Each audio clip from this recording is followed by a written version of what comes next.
Welcome, everybody, to another episode of Needs Some Introduction. In today's episode, Kim and I will be breaking down the fourth episode of the second season of The Pitt, and before that, the second episode of Drops of God on Apple TV. Check the show notes if you're only interested in one or the other topic. Later this week, Sona and I will be discussing the finale of The Night Manager. The final episode is dropping tomorrow, Sunday, as I'm publishing this. And before that, Darren and I will be discussing the next episode of Industry, plus a whole bunch of other things I've been watching and catching up on things he may be watching as well. Make sure you subscribe to get all of that information. Reach out to us if you have any feedback, needsomeIntroduction@gmail.com, or via YouTube or Spotify. And in one of those episodes, also expect some announcements regarding some very big premieres that are coming this February, even though we're getting the Super Bowl and the Winter Olympics, something that my daughter's very excited for. And yet the onslaught of content continues to come, although pretty quiet for the next couple of weeks, as these big February premieres wrap up. And by the end of the month, a whole bunch of new content becomes available. So expect that in the near future as well. That's it. Those are the show notes for the week. And let's get right into that conversation. Let's get right into the conversation about Drops of God and The Pitt. All right, Kim, let's kick things off as we usually do, talking about Drops of God, Season 2, Episode 2. Is it Episode 2? I thought it was Episode 3. It's 2.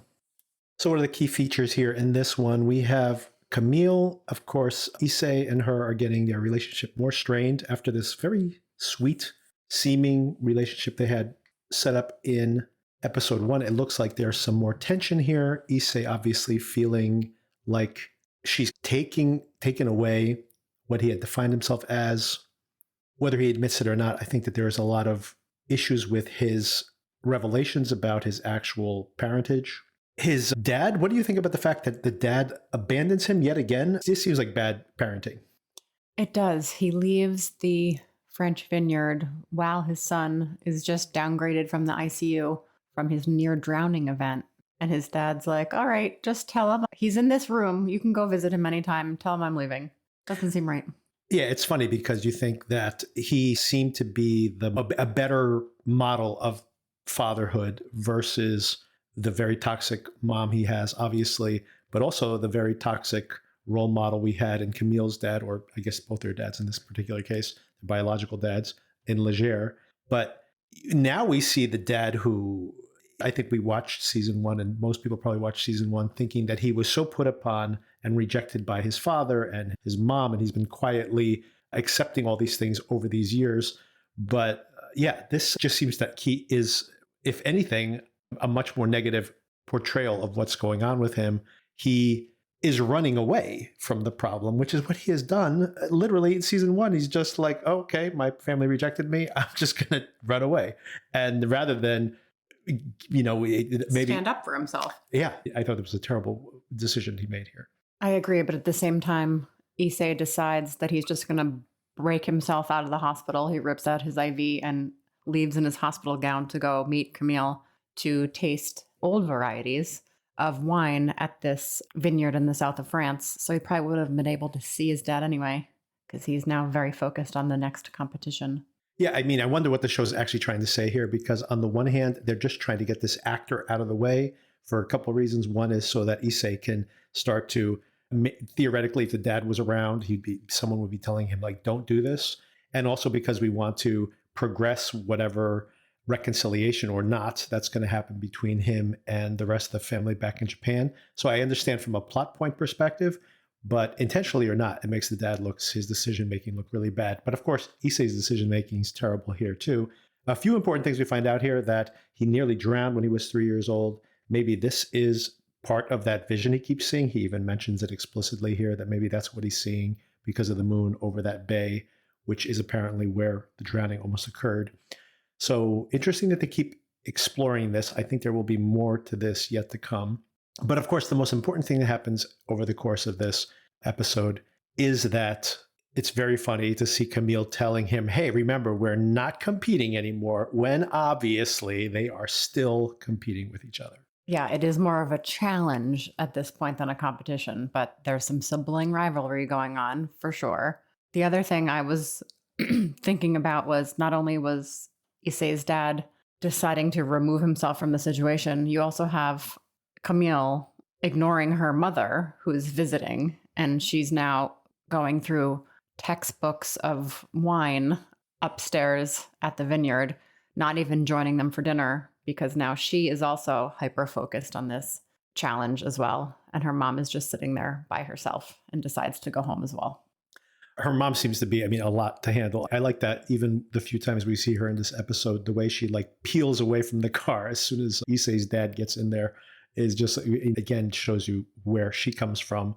But she explicitly says in this episode of the show that she understands where Camille's coming from. Not that she agrees with it, but she understands because she goes, I know my daughter. I also know my ex-husband. So that this fixation that she has is, she's again infected with this thing that her dad, and unfortunately, in so many ways, the curse of having inherited this, but also, I should say, the livelihood that's been given to her from this success, but also the curse of it because she's still haunted by trying to win over her dad, which is, again, maybe something that kind of makes it more complex what her mom did before, that cutting her off from her dad. Maybe she intuited that there would be, and she didn't want to encourage these particular obsessions with her daughter.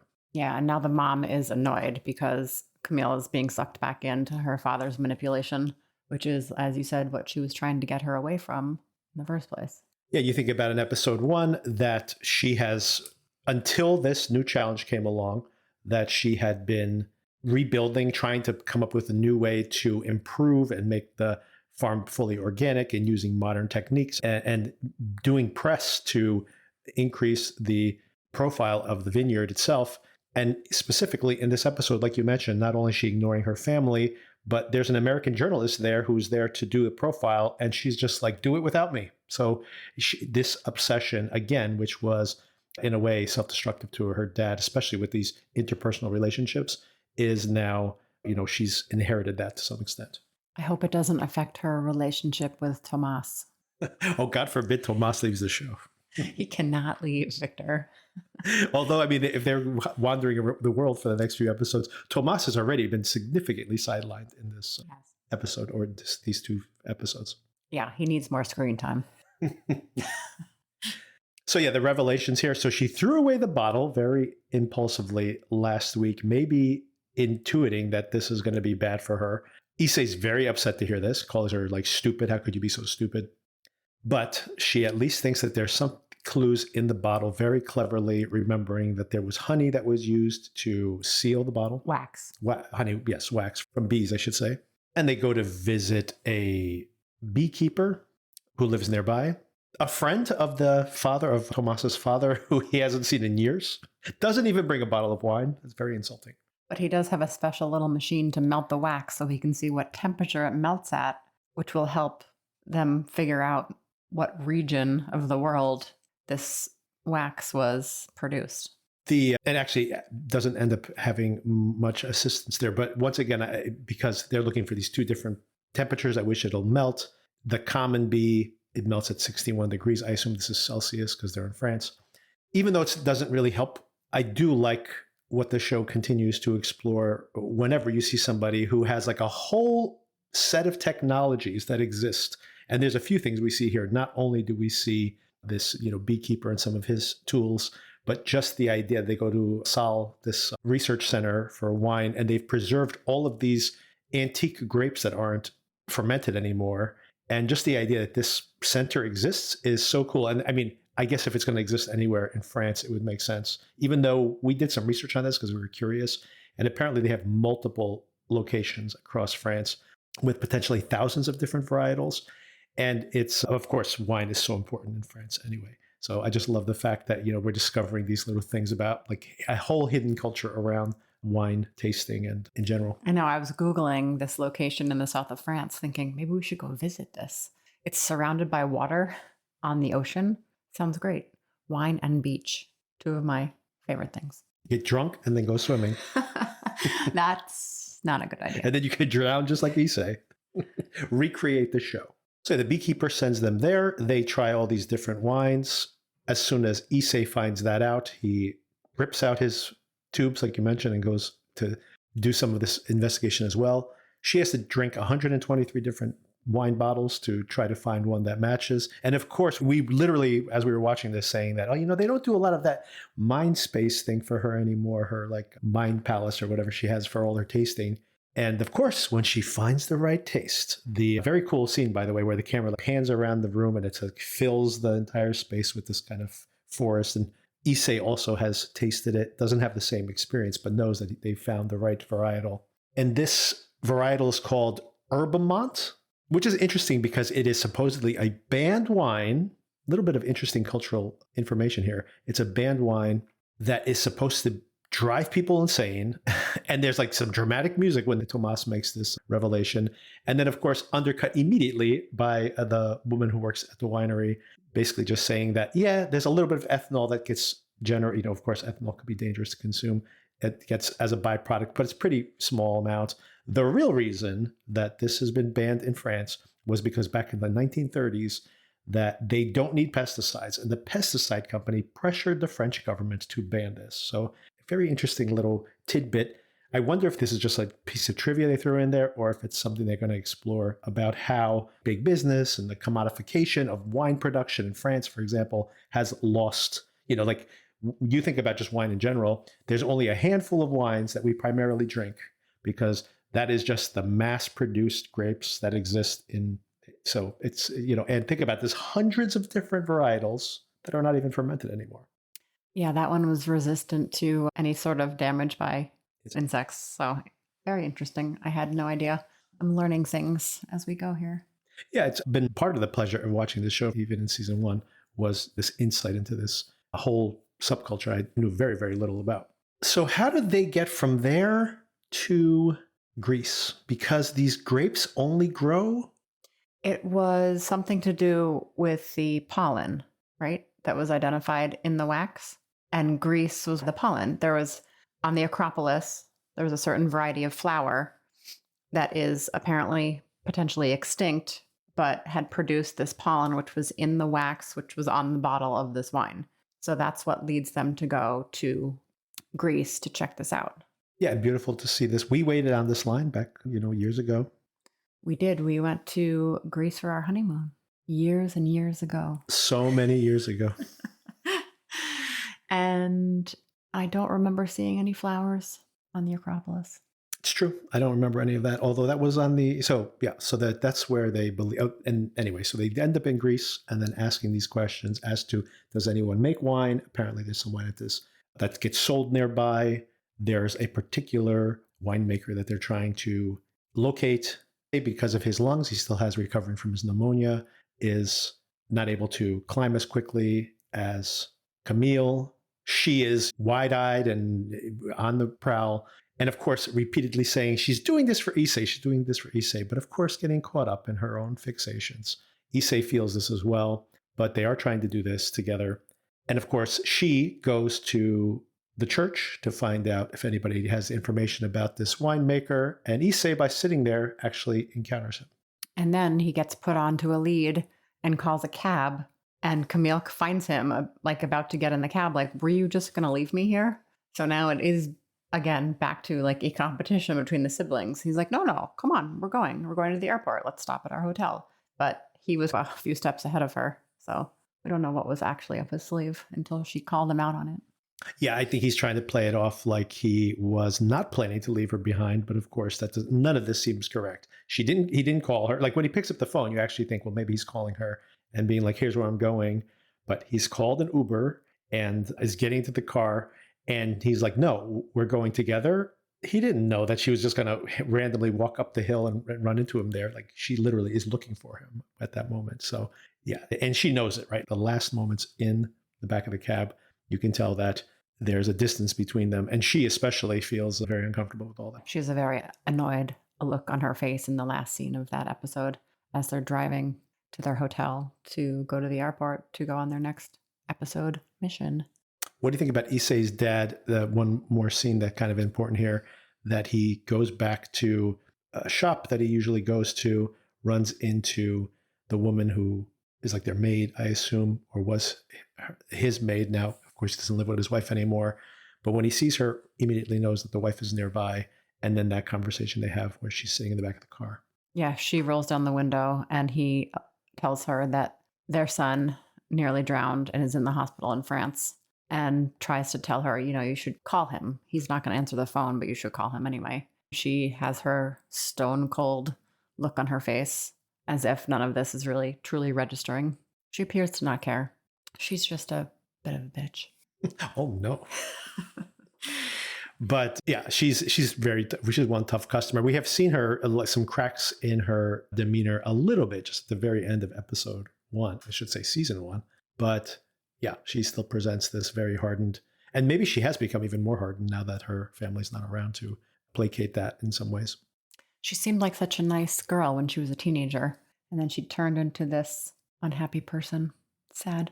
Yeah, maybe I wonder if we'll see more flashbacks, which I really like those flashbacks in season 1. I'd like to see more flashbacks that kind of show how that happened, because yes, she was very confident and she was very boisterous and had this big personality when she was younger. Of course, that had been muted to some extent with this affair and then the fallout from that.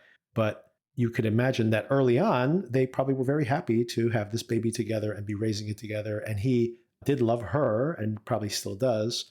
But then where did that bitterness come from? It doesn't seem like her dad, who is tough also, of course, but he didn't seem to be aware about the paternity of the child. So he probably doesn't know all of that. So what turned her so sour is the point.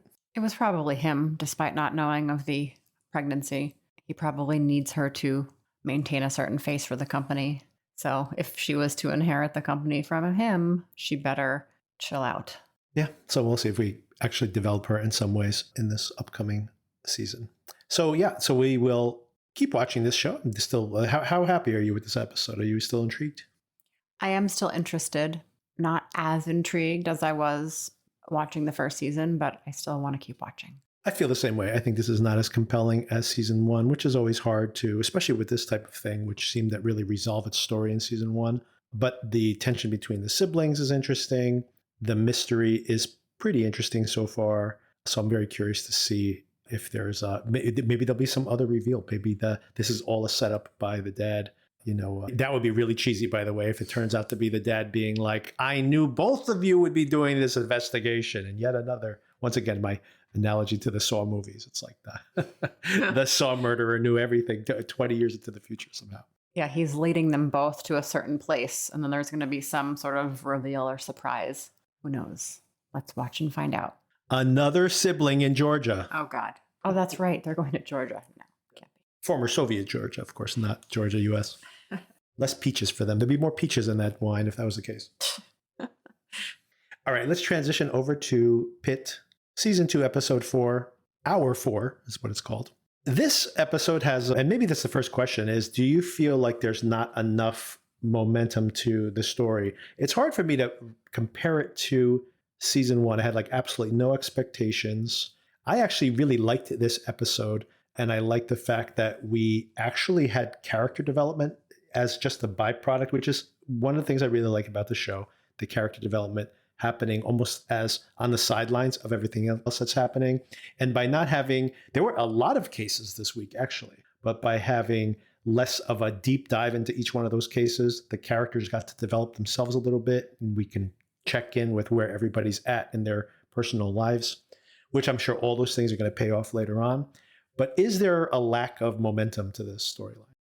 I don't think there's necessarily a lack of momentum. This episode had less drama in terms of traumatic patient interactions, and it was more about the characters just getting through their day, which I think is realistic. You don't have a day filled with absolute disasters every single time.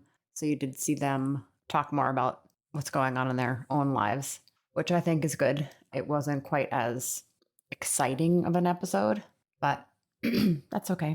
Yeah, I actually enjoyed this episode a lot. It was only almost after the fact that I thought about whether, just taking notes, actually, when we watched it a second time. And for anybody out there, the usual pattern of watching TV with my wife is that I will watch the thing by myself, and then she'll probably watch it on her own time, usually the next day. And then I sit down and take my notes for this very conversation. And on the rewatch, I was immediately in my head thinking like, oh, I want to write down some notes about some of these cases because there's so many of them. I forgot some of them. And then also all these little character beats specifically in here.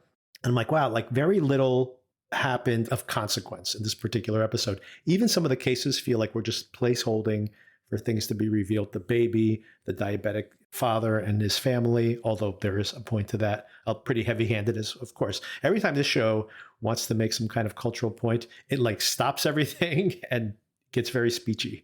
But it's a balance of these things on the show, which comes with the territory. It was a good topic to bring up, though, because the family is uninsured and they're trying to figure out how they're going to pay for their hospitalization. And all of the doctors are like, oh, don't worry, it'll be figured out. But the doctors don't know that. They don't know the consequence of medical bills when it comes to patients. They're just trying to do what's right for the patient in the medical moment. But a lack of health insurance for someone who doesn't qualify for Medicaid and makes too much money for charity care could be devastating for a family. And they're obviously both worried about that. The daughter of the dad who was in DKA actually is trying to set up a GoFundMe, and the family finds out about it and they're like completely ashamed and they make her shut it down. Yeah, because they feel like they're like begging, but it's a really sad situation. Once again, it's pretty heavy-handed here on the show, as usual with some of these things. But a valid point. So many, I mean, you talk about this all the time, how you have patients that need charity care. And even just what we see in the media all the time where something terrible happens and the way these people are able to pay their medical bills is through a GoFundMe. So we've actually become a culture that relies on that, which is really tragic in a way. It definitely is. And I have patients all the time who are underinsured, who need help. And there are social workers and case managers and financial assistance folks who can help them. But we never really know what the bottom line is because there's no transparency in the cost of a hospitalization. And I want to get into some of those cases in more detail, but let's start with just talking about some of these character beats specifically. So first of all, I loved the whole that Dr. Javadi has an Instagram profile. She's Dr. J, and that was left over from previous episode. And Langdon was like, there's no Dr. J here, probably thinking J-A-Y like J. And nope, it's Dr. Javadi. I'm sure her mother, who seems to be a conservative person, does not approve of her daughter having an Instagram page.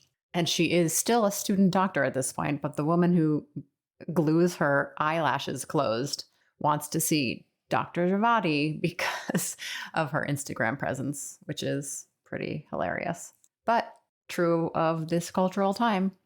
Yeah, you have these kids in two cases, right? We just talked about how, setting up a GoFundMe is something that is anathema to the older generation.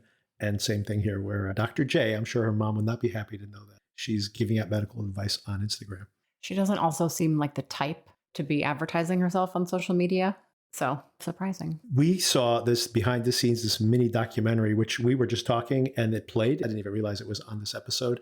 They're previewing some of the things that are going to happen in the season, but also talking to the people behind the scenes. And very funny that this actress is talking about how she is older than many of these other people who are playing student doctors, but she looks so young. So it's just funny, the casting there. She's actually the mentor in some ways, I guess, behind the scenes anyway. Oh, and she's actually on TikTok, by the way, not Instagram. Oh, I'm sorry. TikTok. Of course. All right. So Dr. McKay, meanwhile, a couple things with her. She fixes this guy's coccyx, this Lothario. Yeah. And so she's been interacting with these two guys who are both flirting with her, has an actual encounter of a kind with this particular patient, but also makes a semi-date with the soccer player who twisted his ankle. Yeah, it gets a little graphic when he asks her to do whatever she can to get his sacrum back in alignment. So we get to see some nice camera footage of that. And then he tries to hug her afterwards and she's got her gloves on like, oh, hold on, I gotta go. Not right now. No, thank you. Is this something that would be done in the ER? No. So much of this would not be done in the ER. Later on, I find it very funny where they're saying that like you would not do that in the ER. You do that only the surgeons do that. I'm like, is that true? They've done everything on this show in the ER at this point. Yes, it's a combination location where you can do all surgeries and all emergency procedures at the same time. A couple of things about Whitaker here. Of course, we continue. They tease him about the fact that he's living with Santos. but maybe having a relationship with this farmer from season 1 whose burnt husband has passed away. Or maybe he's just helping with the farm because he misses it. This guy has an accent, by the way. He's British, the actor, right? I think so. Which I didn't know about until we saw the preview for the next few episodes, or that little behind the scenes. I was like, wow, he has an accent. Look at that. Yeah, and he has this whole season, he's been Robbie. You see Robbie constantly like popping his head in and checking on him and just nodding because this is like he's Robbie's favorite student right now. But interesting that he has become such a big part of the show. I guess maybe in some ways this is how, maybe that's what we're trying to see here. That, obviously he's had this falling out. Robbie has had this falling out with Langdon. And maybe the relationship he has with Whitaker as his like favorite is what he picks a favorite maybe. And that's what was his relationship with Langdon. Of course, he still has bad blood with Langdon after last season and everything that fell out there. Still, they've not patched that up at all, although Langdon has more to do this episode and will have even more to do next week. But Robbie has that kind of thing. He pops in. You see that he's like, let's have a moment of silence for this patient who died in the last episode or 2 episodes ago. And all these things are that Robbie has coached him on. And he's got a great episode this week. He finds this heart attack, right? Yeah, that gentleman comes in and he's very diaphoretic. He's covered in sweat, and they do the first EKG and it doesn't show anything obvious. There's no ST elevation MI, which is like a heart attack that has to go to the cath lab right away. But Whitaker does see some subtle EKG changes and asks the nurse to put leads on the back so they can diagnose a posterior MI. And the nurse, for some reason, is like, oh, I'm too busy for that. I'm like, what the heck? So he does his own EKG, and the guy's so sweaty, the leads won't stick to him. So he's asking for help, and he finally gets the EKG, and he's like, oh my God, I was right. And then, of course, the patient codes, and then within 30 seconds, he's like, oh, I feel better now. Yeah, they get right away. You were making fun like of CPR for 30 seconds. Oh, he's back and wide awake. So maybe it was a very mild heart attack. A couple of important things that you mentioned in watching you see it. The whole time you're watching it, you're like, he's having a heart attack. He's having a heart attack. So you identified it immediately. But also the fact that it's interesting because he says, I want to do this thing. Santos blows him off and doesn't help him. This other doctor, the gray-haired doctor, who is also there when they're betting at the board, he's looking at him going like, even after Robbie says, give it a shot, he shakes his head and goes, whatever, get someone else to help you with that. So blows it off. And like you said, this nurse is just like, whatever, wanders off, which, I mean, everybody else seems to have 2 or 3 people working on him at the same time. And he was doing this all by himself. And he turned out to be right. And why do you think Santos was so irritated by the fact that he caught this? What do you think? I think perhaps maybe she's jealous because he's getting positive feedback from the attendings, whereas she's being criticized for her slowness in her medical records. And she just feels a little bit defeated. What's her name? Al-Hashimi says to her, like, if you don't get your medical records done on time, just imagine going back and repeating this year again. Like, that's a little much for being slow at charting. I was going to ask you about that. Can you actually keep someone back? How does that work as far as like repeating year 2? What does that even mean? Yeah, you can be like remediated as a resident if you are not performing up to par for your level. You can repeat a year of residency, which I have seen at my hospital with our surgical residents. But you have to be, underperforming. So I don't think Santos is underperforming in terms of her skill. So I don't think the medical record problem would actually make her repeat a year. Yeah, so good episode for Whitaker ascending. And as you mentioned, Santos descending perhaps, or at least feeling that way, where she was the rock star in season 1. And now getting reprimanded and being, Mel assists her on one case, and Mel's like encouraging her, and she seems just like, okay. And she just very curt. And at first I was like, why is she being so rude to Mel? And then I think it's this situation in her mind where she's like, everybody's excelling except for me. And she's getting reprimanded and literally being said that you can have to repeat year 2 for not taking, doing enough note taking, which seems, harsh, obviously, and maybe just an empty threat, but still pretty harsh when everybody else is like, excelling. A couple of things. I like the interactions between her and Mel there. She does seem to receive that. Doesn't allow that whatever that block is in her mind to not be that. But also very happy to see that Mel did realize that that guy was flirting with her. She did. And she was like, oh, he was a criminal, but he did ask me out. And she's happy. But he was interested in me. Maybe he'll come back. I don't think so. Yeah, after he knocked her on the floor and her concussion practically. Maybe not the type of guy she should be dating. Probably not. I like the fact that Langdon definitely is now coming out of triage finally next week. Dr. Al-Hashimi was actually brought him in. Robbie was a little bit against this still, but she's like, look, we got a lot of patients starting to roll in now. This code black from the other hospitals finally starting to see some patients roll in, and they just assume the volume is going to increase. So they're going to need all hands on deck. So time to transition him over. But I really liked seeing Langdon in this completely different mode. He was like this very cocky, let's do this, even more so than Robbie. Seemed even more wanting to try out experimental procedures last season. And now he is doing the triage, talking to these patients, finding out things about them and impressed with them. It's a very kind of sweet character development for him. Yeah, I like him more as a character when he's just acting like a person, not a cocky physician, as you said. I mean, last week he's giving parenting advice to these other young dads. This week, finding out, surprised to find out that Louis was a groundskeeper when he gives him advice about maintaining his own lawn. And it's like all these things that he didn't have time to do when he was running around from patient to patient. Sometimes it is a good idea to take a step back from the chaos. I got a whole bunch of things to ask about Robbie and about some of these cases. We haven't even started breaking down some of these particular cases, but one more character we have to talk about before we get into all the Robbie drama is who always, of course, most of the show revolves around, because of course he's the star, primary star of a large cast. But Dr. Al, you are just not loving this character on this show this season, right? No, definitely not. She's very cold and annoying, trying to talk about her policies. And then she's trying to like chill out a little bit, and she participates in the pool where they're betting as to why they're going to get the patients on the code black, and then asks Robbie out for a drink. I'm like, oh Lord, what is this woman trying to do? I actually kind of like the fact that she is so hard that they're trying to show that she can loosen up a little bit, or maybe that's what she's trying to present. So, I mean, obviously, I know that she just rubs you the wrong way, though. Is this something maybe someone you've worked with in the past? That No, not necessarily. She's just so straight-laced, like a total rule follower. She's not fun. That's the thing. Everyone else has some kind of interesting spark to their personalities, and she's just not like that. All right, so we have directly addressed Robbie's potential midlife crisis here. We find out that he is, first of all, let's talk about one case because there's very little progress on it, but we have found out the young man who came in from the library, who was very violent, had some kind of psychotic episode.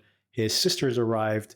We found out that he's like a total sweetheart normally, so this is completely unexpected. Apparently, he's not had an episode like this before. They're still trying to diagnose him. Maybe you have a potential diagnosis here that you want to talk about. But as a part of that was Dr. J asked the psychiatrist to come and check on the patient who they have knocked out. Is he the coma induced or? Yeah, I mean, they just gave him a sedative, so he stopped acting crazy. So now he's too lethargic to like participate in conversation with the psychiatrist. So the psychiatrist is like, you gotta call me when the patient can participate. And she's like, oh, sorry. But that was my prediction last episode, is that he's simply having a psychotic episode. Yeah, we mentioned last week that it could potentially be first signs of schizophrenia, which do present when you're in that part. I mean, oftentimes present at about this time of age, right? Yes, I'm going to assume this is schizophrenia, although the violent thrashing and the weirdly yelling out numbers doesn't seem classic for new onset schizophrenia. I'll give them a pass for that. I assume that numbers being shouted out, like, I don't know if it's a law school or whatever, it's probably that he's been studying. So this is the thing that he's obsessed over. I don't know how schizophrenia works as far as, if your current obsession somehow manifests, but I assume that's why he was shouting out those numbers. I'm just assuming paranoia is like the presenting symptom for a lot of schizophrenics, but maybe I'm just biased from the psychotic people I've seen. My first rotation as a PA student was on the inpatient psych floor at one of the VA hospitals in New Jersey, and everyone was schizophrenic, and it was wild. No one was violent, but they were paranoid, delusional, and I was so interested in their behavior. I couldn't believe it. But speaking of psychiatry and fascinating with those type of topics, you have family members, of course, that are psychiatrists as well, psychologists. We have a lot of people in the mental health field on my side. Not surprising. Hey, they're listening to this. Maybe. But the psychiatrist, of course, very irritated. First of all, how would she have made this mistake? You would always want the patient to be. Have you ever called a psych consult? Yes, I have called many psych consults. Not after you gave someone ketamine. He didn't get ketamine. He probably got Haldol or something. Yeah, my patients, if I'm calling a psych consult on my patient, I will talk to the patient and say, would you be willing to speak to a psychiatrist? Because they need to consent to having a psych eval also. So yes, I would wait for them to be able to participate in the conversation. So the psychiatrist shows up, and of course he really wants, since he happens to be there, to talk to Robbie. So Robbie's been in therapy. So of course we know that he had, very stressed out, and he had a meltdown last. What it would be officially called that a He decompensated. That's what you would say. But yeah, so he has emotional problems, still has some PTSD, probably just from the events of last season in and of itself. I mean, everyone who participated in that mass casualty event should have put into therapy. Maybe they all are. And making this, is this a death wish for Robbie? Why you drive around? Apparently the psychiatrist knows, maybe from their own sessions, that he rides a motorcycle without a helmet on. I like that Robbie says, I hope he died like doing the thing he loves to do. Ride a motorcycle without a helmet? I don't understand. This is really stupid on this for Robbie to say that. Agreed. And the psychiatrist is now potentially trying to talk him out of going on sabbatical. I'm not sure. We'll see. Yeah. I like the little pun there that he goes, we can get you another psychiatrist if you find somebody you like. He apparently has not liked the other psychiatrists that were referred to him. And he goes, well, even when you're on sabbatical, we can still do Zoom sessions. And he goes, I am going to do a Zoom. Get it, guys? Zoom. Zoom therapy. All right. So let's run down some of these cases that I'd be interested in. We'll leave the last one for the last question. Once again, by the way, the baby still dangling here. I like the fact that they can't. Not literally. Maybe. We don't know. We haven't seen the baby. But they're with the baby, and they talk about the baby, and we hear a baby crying in the background. I guess this is a way where they don't have to actually shoot because of the complexities of photographing an actual baby for the television show, that I'm sure they have very limited time where they can actually have the baby on camera. So another way to mention, yes, the baby's still going to factor at some point in the future. So remember the baby, everybody, but it is just the hint of the baby at this point. This deaf woman, which I thought was associated in some way, she pops up here. What did you think about that interaction where she is this nurse? He's a nurse, right? Nurse practitioner. Nurse practitioner. Seems very uncomfortable to even make eye contact with her while she is signing. How did you read that? Because she's even saying oh, you can look at me. And then he does look at her and he's just okay, and smiles and then gets up right away. There's some discomfort there, right? Yeah, I just assume he has never communicated with a deaf person because he's looking at the woman who is signing because she's the one that has to translate what he's saying. So he just makes it an awkward interaction, I just think, because he's uncomfortable. That makes sense. Maybe it's just that, because I would probably do the same thing. The person who's actually speaking to me, I would make eye contact with them just to be polite. But of course, the person who is communicating with me, really, they're trying to convey something to me, is the deaf woman herself. So maybe it's just the fact that he hasn't had to do this before. And apparently the deaf woman comes in because she has a headache. She's been sitting in the waiting room for so long. This headache must be very severe if you're willing to wait this long. I mean, maybe it's been there for days, potentially. I mean, if it's just something that you have for a little while, I had my headache for days, not knowing what the underlying cause was. Yeah, I accidentally bought decaffeinated coffee and I didn't realize it. So for 3 days, Victor was miserable. I was like, oh no, he's got some sort of brain bleed, the worst headache of his life. Something's happening. And then I made coffee on day 4 and realized, oh my God, it's decaf. Sorry, Victor. No ER visit for you. My headache had just finally gone away the day that she made this discovery. And which means I probably had weaned myself off of caffeine. And now I'm back in it again because now I'm back to drinking my 2 cups every morning.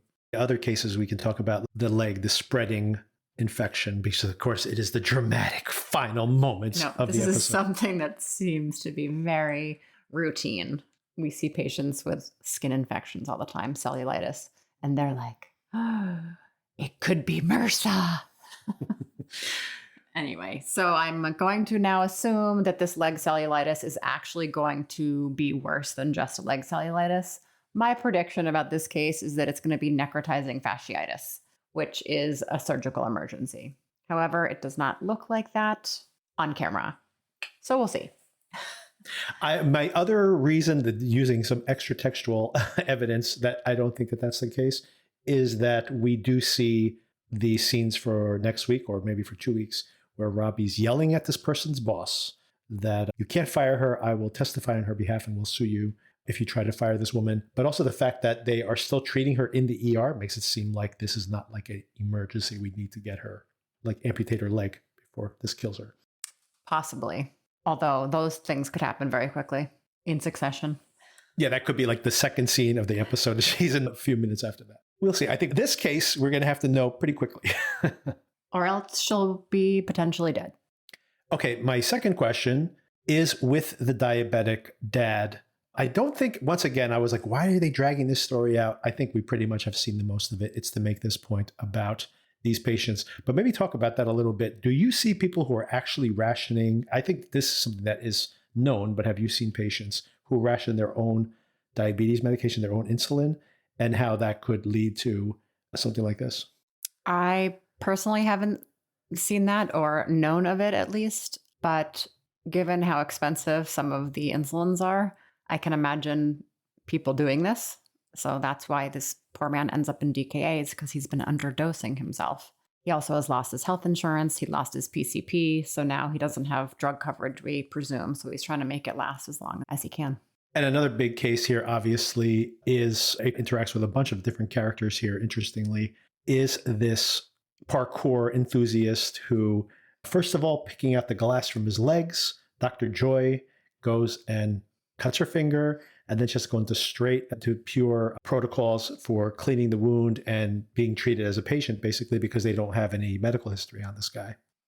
Yeah, so they have to draw her blood. They also have the source patient, so they know where the blood came from.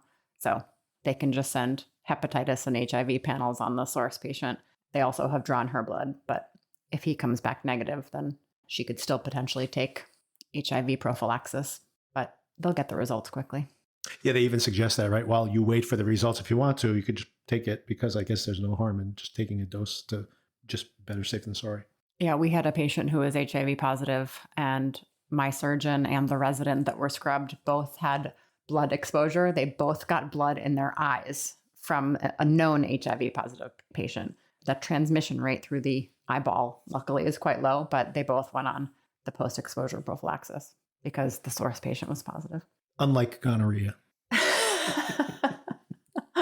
Just based on an earlier case this season.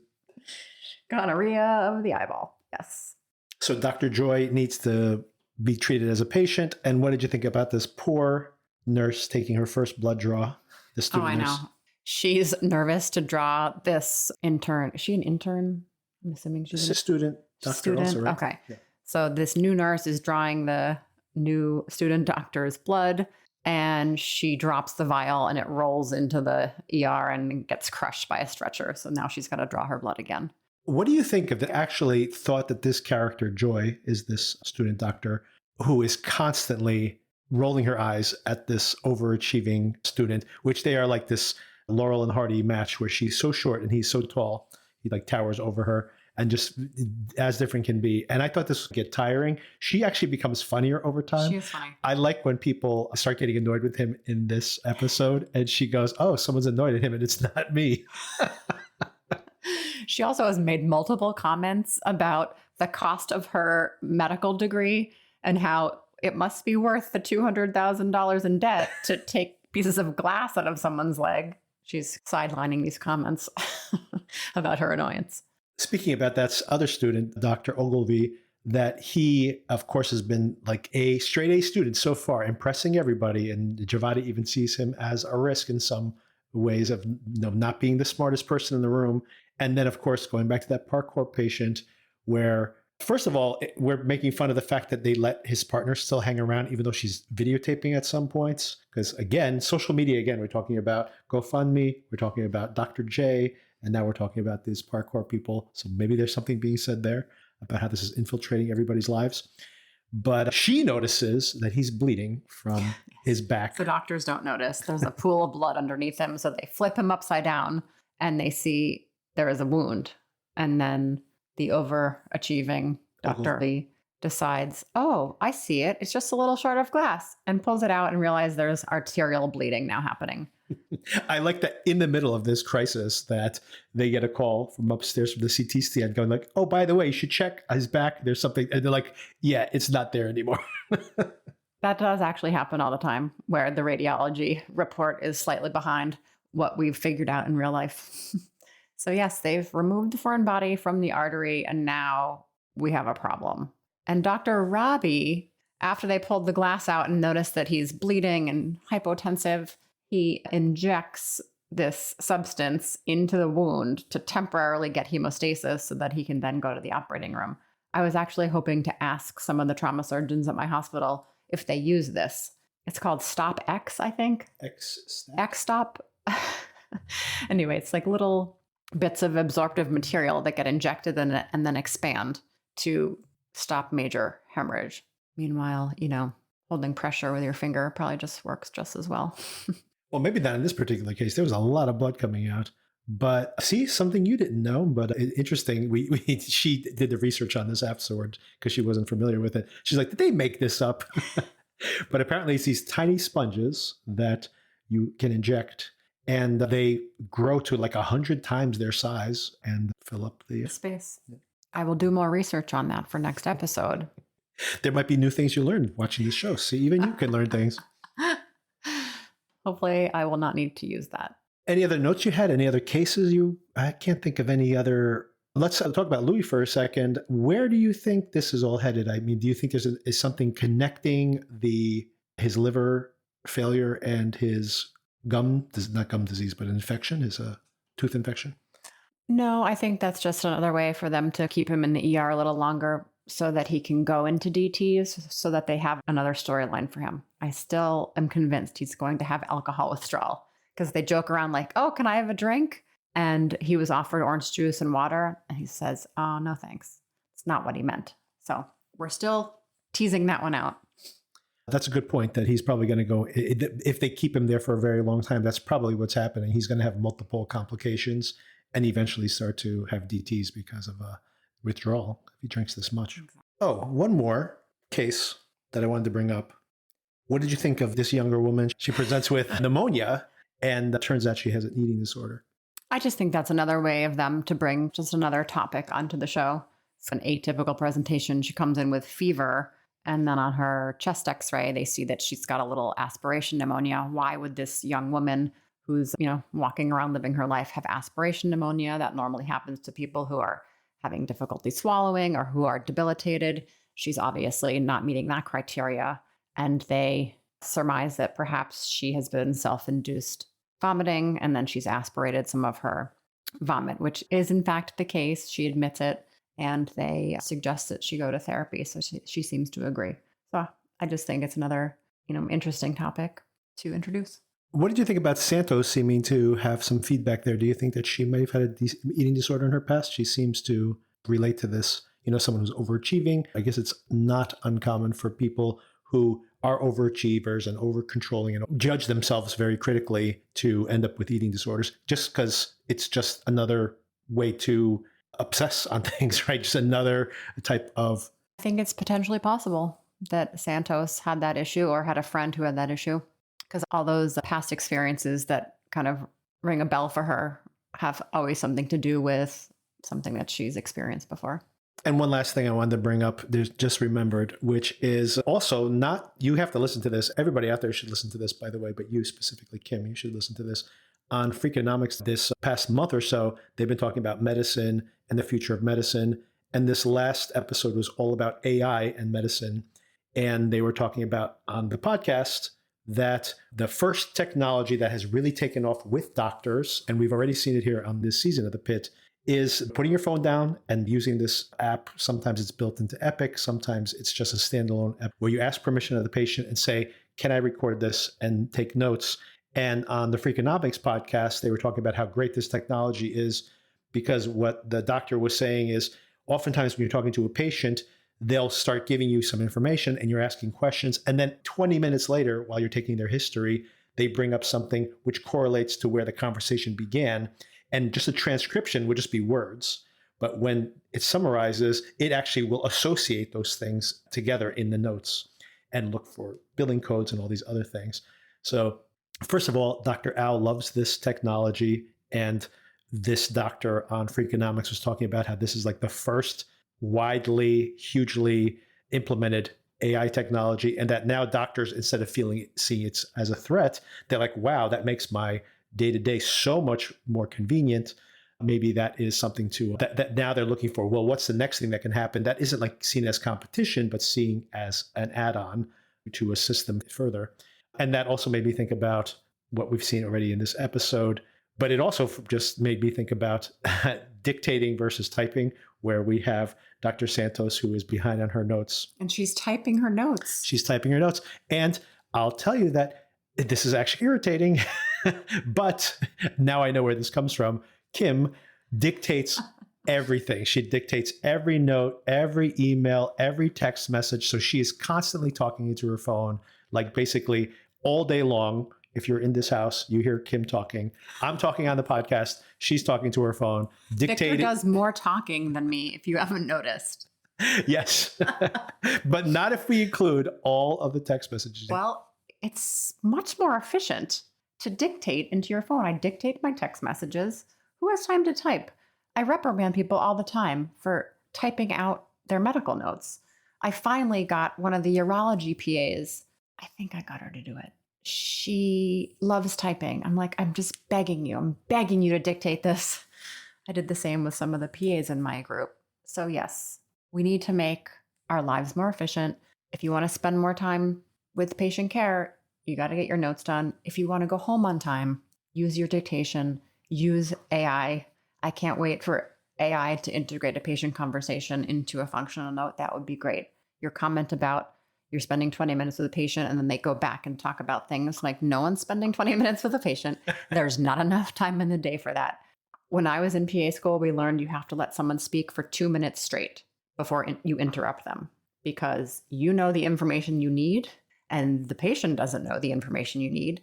And if you actually time a patient for 2 minutes, it feels like an eternity when you're trying to elicit little pieces of information. But that being said, regardless of how long your patient interaction is, having something integrating the entire history and physical in documentation will change our lives. Yes.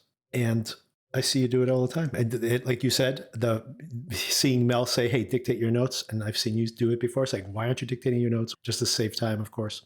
And yeah, even more so, I know that when we talked about this in the previous episode where you actually talked about Al Hashimi showing the technology, you mentioned that you guys aren't really doing this, but apparently this is becoming very widely adopted. They say, according to this Freakonomics podcast, that 75% of all medical practices have integrated some kind of automated history taking with their patients, 75%. So that's a huge amount of adoption in a very short period of time. That's great. I need to turn my office onto this. And they actually brought up Epic, of course, and how Epic is still owned by the same people who owned it before. They were thinking about selling it, but the current owner, not only does she refuse to sell it and her partner disagrees with her, but also it's like signed off that when she dies, because she's older now, that it would still be owned, not a public company. And this could be a way that they actually mentioned this, that Epic is a little slow to adopt some of these things because they will not adopt it until they build it all themselves. So that's going to be a little bit of a delay. I will say that Epic has changed my life quite a bit. All of the hospitals we go to 7 different hospitals amongst like 3 different hospital systems, and all but one of them now uses Epic.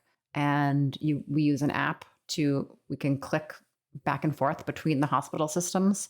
So you can see all of your patients' throughout all these systems. So it helps integrate all this information. And lastly, to wrap it up, we just picked these two shows because it's convenient. Two shows that we both watched. We just added Drops of God to this part of this conversation just with the fact that it started up at around the same time as The Pitt. I didn't even realize that when we first started talking about The Pitt. And then, of course, we actually caught up on the show. But I always find it interesting when I watch two movies side by side just for the heck of it, just something I'm catching up on. And then I start finding patterns in them. So in this particular case, I like the fact that, like what Drops of God, we're finding out about this whole subculture that for me, I mean, you work in medicine, but for me, this is all new to me. The implements they use, the way they investigate these things, I would never have thought about that in Drops of God.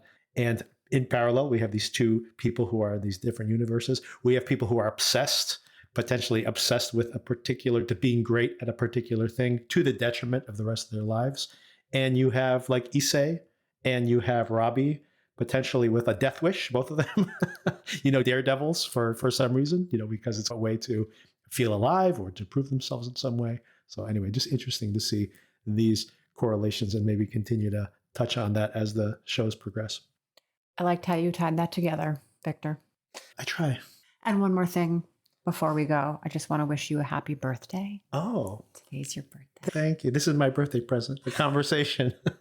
Kim, can you sit down with me for 45 minutes? It's my birthday. And can you watch a show with me? That's the other birthday present. You're welcome. All right. Thank you. And we will check back in next week, episode 5 of The Pitt and episode 3 of Drops of God. The Pitt, by the way, a 15-episode season, just like not quite as long as those old seasons of, I think the first season of ER had like 30 episodes. That's how many TV used to be back in the day. And then that eventually became 24 and then 22 and then 12 when the cable shows started to. So this is in between the old school cable shows and the old school network TV shows with this kind of the number of episodes we're seeing here, but the same as season 1, but drops only 7 or 8 episodes. So it will end much sooner, but we'll cover both of them until we run out of Drops of God episodes. And then maybe we'll find something else to watch. Maybe we will. Oh, don't sound so excited. No, I don't mind being on the podcast. It's working out for me just fine. It's good. We'll have to be all medical shows. Scrubs, there's a Scrubs reunion show is coming back in February. So maybe that'll be our dual conversation. It might actually slot it perfectly. Some comic relief. Yes, we can watch Scrubs and The Pitt in parallel. It might work out. And then I'll have to quit my job. Medical overload. Oh, good, because of medical overload. I thought because the 1 hour commitment to have a conversation with me. No, just too much medicine. Yeah, good point. Good point. All right. Thanks again for the conversation. You're welcome. See you later.